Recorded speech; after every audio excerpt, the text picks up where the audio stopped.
Welcome to round 3 of the Parenting Roundabout podcast for the week of August 9th. I'm Nicole and I'm here with Terri Morrow. Hello. And Catherine Haleko. Hello.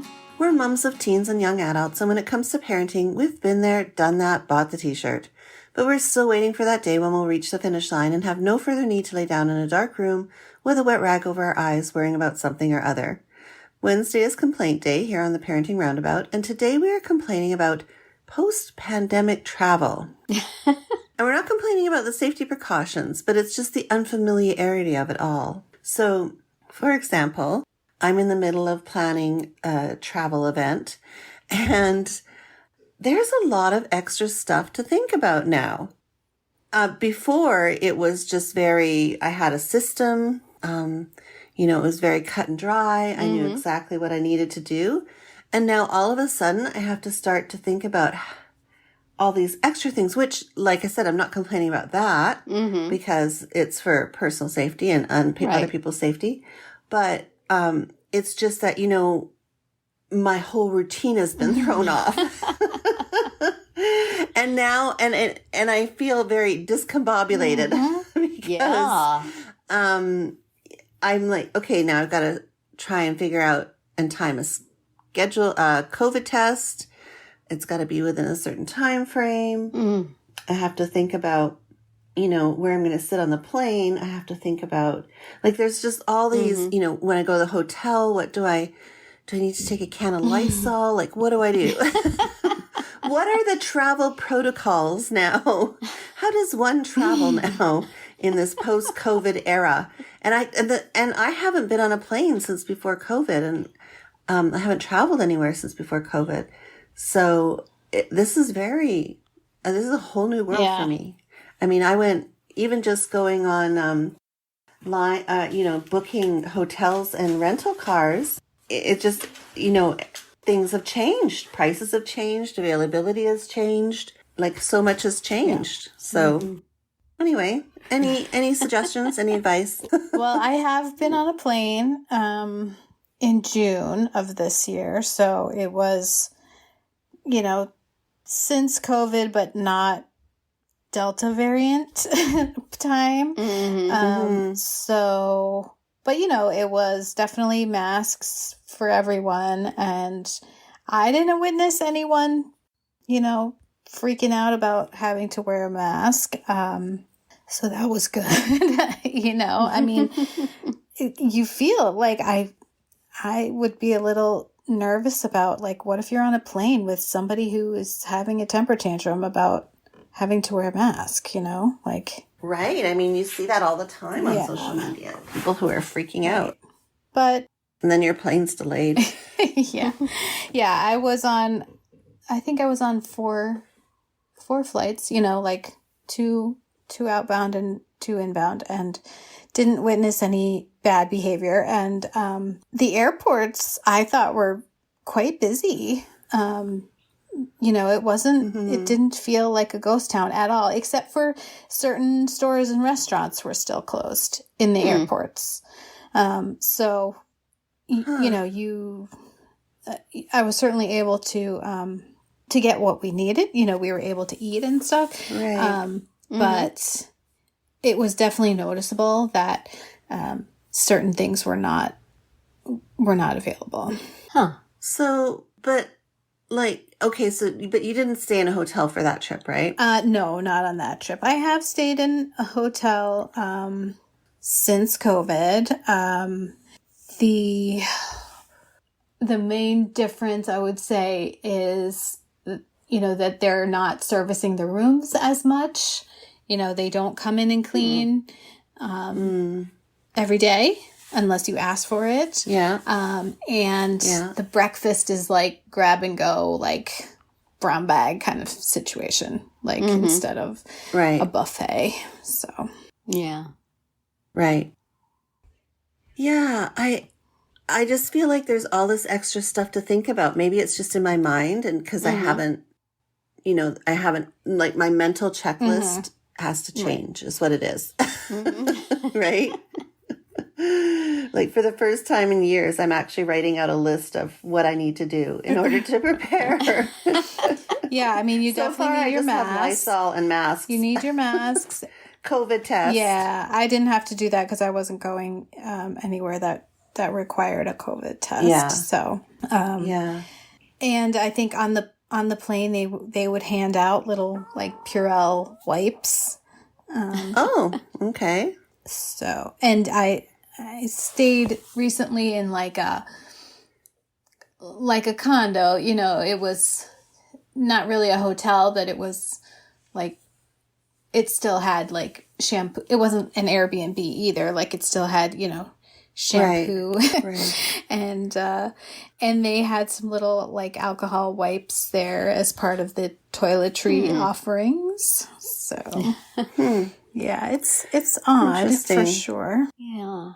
Well, and now Terri, you're typically very attentive to certain, you know, precautions. I am typically not a traveler, and I have not traveled this whole time, nor do I intend to travel again soon. So I had already started to dread all the breaks from routine represented by traveling. And now I just have an excuse to just not do it at all. So what would you envision? Is there anything that you think I would need that I'm missing? I don't know. COVID related, huh?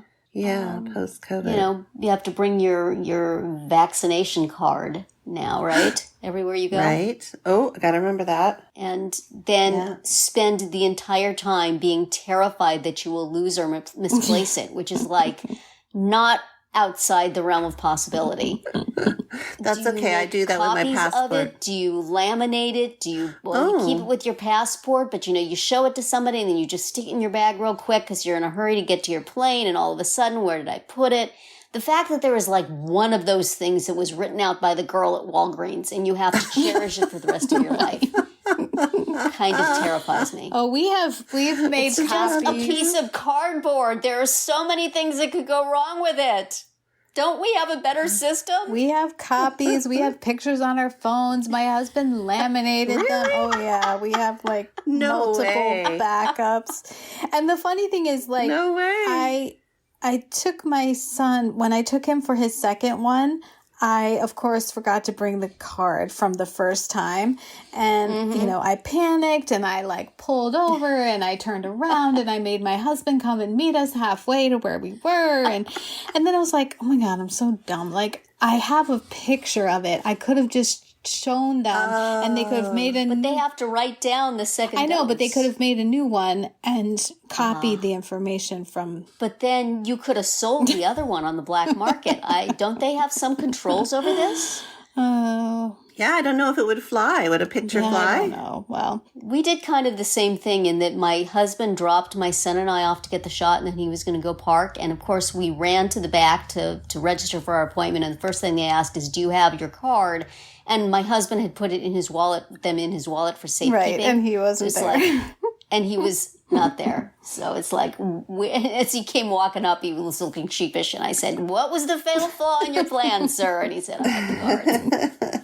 But surely they have to be, you can't just show a picture of it. You could have, you know, it's like a fake ID. Yeah, well, as it happened, well, that's fine. I made my husband bring it to us, so we didn't. Yeah. But yeah, then Which is why I'm so fearful of it. He went into this whole procedure of photocopying them all and making them smaller and laminating them. So now we all have like wallet-sized laminated versions. Yeah, but it's like, that's not going to fly, is it? Can you alter it and then Well, we still have the real one. This sacred document? We still have the real one. I don't know. It seems ridiculous to me that we do not have some sort of digital form of this. Terri, that Why would be... Why is it not just an app on that everybody's would be phones? a vaccine passport. Everyone's totally panicked about that idea. So instead, everybody just has this paper card that they have to carry around and show to the Krispy Kreme to get their free donuts, and show to the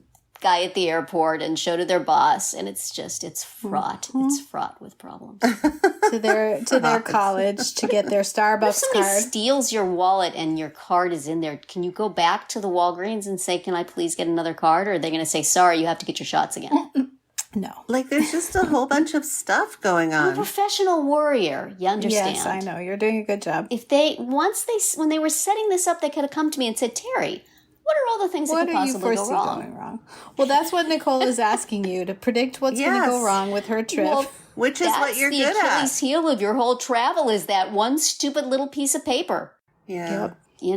I don't know what, I would say keep it in a belt around your waist or something like that. But if you sweat on it, the ink would smear. See? It's fragile. I knew that you could contribute to this conversation. I've worried about this quite a lot. This is why I don't go anywhere. It stays on its I was shelf. given a little plastic cover for it. It's actually like Yeah. So now it's slippery and can easily slip out of the documents you have.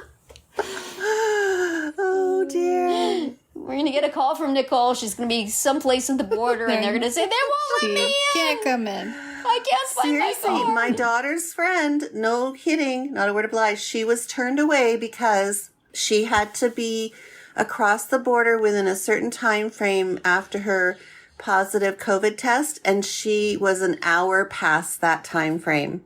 And they did not let her across. Like, it's serious stuff. Mess with Like, this they're This is why I'm staying home. it's very, No need to go very anywhere. wise.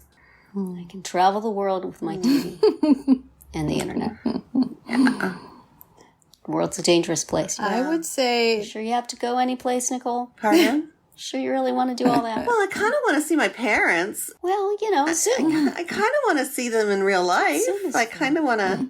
You want to hug them and Well, stuff? and I also miss my ketchup chips. That's another big motivator. Well, you can get those mailed I can't. to Oh, well. you. You can't? Well, I can't. Your I parents mean- can't put them in a box along with a hug and, some homemade cookies or something? Not my mother. Are you Alfalfa. kidding her me? mof doesn't make cookies. No. A couple of alfalfa sprouts? She does. Yeah, she'd send me alfalfa sprouts. She wouldn't send me ketchup chips. Who are we kidding? Oh, well, I suppose if it's ketchup chips, then it's worth all the danger. See? It's worth all the worry and the COVID testing. See? And It is. bringing your own cleaning supplies to disinfect everything you've done. Personally, I'm able to get all my essential foodstuffs at a store near me, which I can send family members to. Stay home. With my card in easy sight. Right. Oh, dear. Well, thank you for your input. Well, anytime you want low-level panic about something, Nicole, I'm your girl. That's why I knew that you could help me out with this, because you would address Absolutely. those issues that I would not think about. I Do you knew know it. how many people sit in that airplane seat? Can you really get the fabric clean? Oh my God. You can wet wipe the hard surfaces, but the seat? Fomites. Oh my God. That's right. Bed bugs could be transferred. Stop. Masks won't help you then. Okay, please close out this conversation. Well, now that we've brightened your day, Quickly. let's say that's it for round 3 before I get going. Tune in tomorrow when we'll obsess about empty nesting, and then on Friday to see what we've come up with for our Roundabout Roundup picks this week. Find all our episodes at parentingroundabout.com and talk back in the comments there on our Facebook page or on Twitter, where you'll find us at Roundabout Chat.